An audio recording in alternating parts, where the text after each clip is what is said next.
ആനയുടെ ആക്രമണത്തിൽ രണ്ടാം പാപ്പാൻ ദാരുണമായി കൊല്ലപ്പെട്ടു. വൈക്കം ടി.വി.പുരം ശ്രീരാമക്ഷേത്രത്തിലാണ് ഇടഞ്ഞാന രണ്ടാം പാപ്പാനെ ചവിട്ടിക്കൊന്നത്.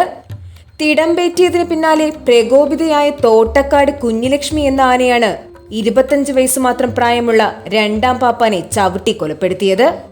ഇന്ന് രാത്രി 9 മണിയോടെയാണ് വൈക്കം ടി.വി.പുരം ശ്രീരാമക്ഷേത്രത്തിൽ എഴുന്നള്ളിക്കാനെ കൊണ്ടുവന്ന തോട്ടക്കാട് കുഞ്ഞിലക്ഷ്മി എന്ന ആന രണ്ടാം പാപ്പാനെ ആക്രമിച്ചു കൊലപ്പെടുത്തിയത്.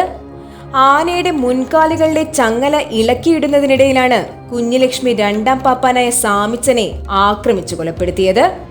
പരിക്കേറ്റ പാപ്പാനെ വൈക്കത്തുള്ള സ്വകാര്യ ആശുപത്രിയിൽ പ്രവേശിപ്പിച്ചെങ്കിലും ജീവൻ രക്ഷിക്കാനായില്ല.